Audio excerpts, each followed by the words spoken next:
gratia, somente pela graça. Os cristãos adoram cantar sobre a graça salvadora de Deus, e com razão. João nos diz que de Jesus todos nós temos recebido da sua plenitude e graça sobre graça.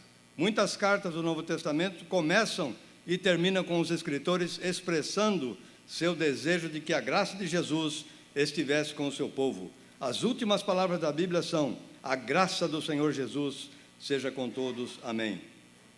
Os reformadores entenderam a importância da graça de Deus para o ensino bíblico sobre a salvação. De fato, um dos lemas que vieram a definir o ensino da Reforma era sola gratia, que vem do latim para somente pela graça. Os cristãos são salvos somente pela graça de Deus. O que Roma objetou no ensino dos reformadores? Onde está a linha que diferencia Roma da Reforma? Encontra-se em uma única palavra: sola, somente. Os reformadores sustentavam que o pecador é salvo pela graça de Deus, o seu favor imerecido. Essa doutrina significa que nada que o pecador fizer pode trazer-lhe o mérito para obter a graça de Deus, e que o pecador não coopera com Deus a fim de merecer a sua salvação. A salvação do começo ao fim é o dom soberano de Deus para os indignos e não merecedores. Conforme Paulo escreveu aos cristãos de Corinto, que estavam inclinados a vangloriar-se: pois quem é que te fez sobressair? E que tens tu que não tenhas recebido? E se o recebeste, por que te vanglorias como se não tiveras recebido? Ninguém pode estar diante de Deus e dizer: olha para mim e veja o que eu fiz. Deus não é devedor de ninguém, nem mesmo em matéria de salvação. Uma passagem da Escritura na qual a doutrina da salvação somente pela graça brilha é em Efésios 2, de 1 a 10. Fora da igreja, muitos assumem que as pessoas são basicamente boas. Elas tendem a acreditar, pelo menos implicitamente, que se dermos às pessoas uma educação adequada, os exemplos, as leis, então eles vão seguir o caminho certo. Leis justas, exemplos nobres e educação adequada são inestimáveis, mas são impotentes para mudar um coração comprometido com sua rebelião contra Deus. Dentro da igreja, muitos já disseram e ainda dizem que as pessoas estão doentes, e até mesmo desesperadamente doentes.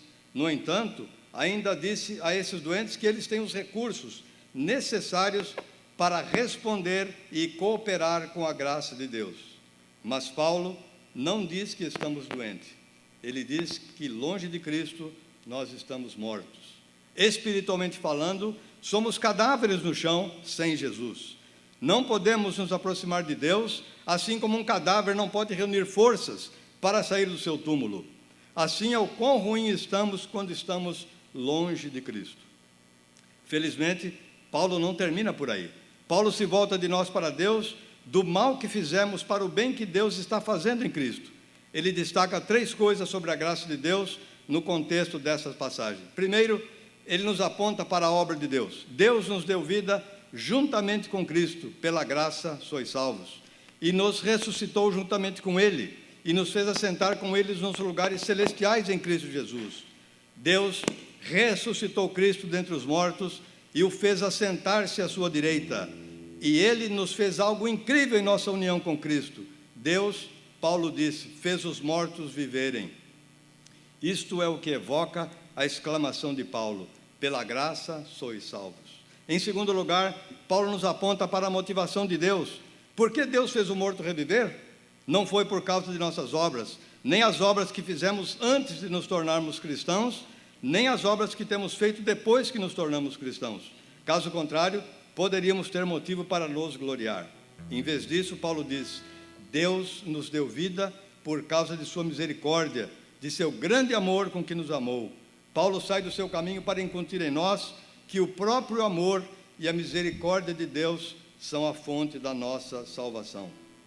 Em terceiro lugar, Paulo nos aponta para o propósito de Deus. Com que propósito Deus fez o morto reviver? Foi para que pudéssemos colocar em exposição, tanto agora como na eternidade, as riquezas imensuráveis da sua graça em bondade para conosco em Cristo Jesus.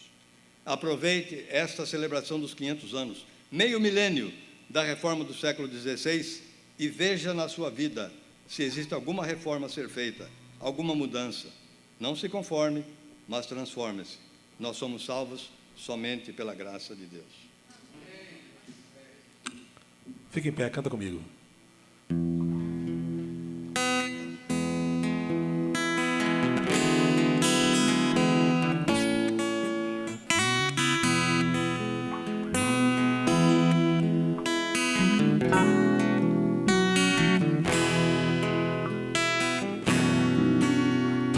Preciosa graça de Jesus, perdido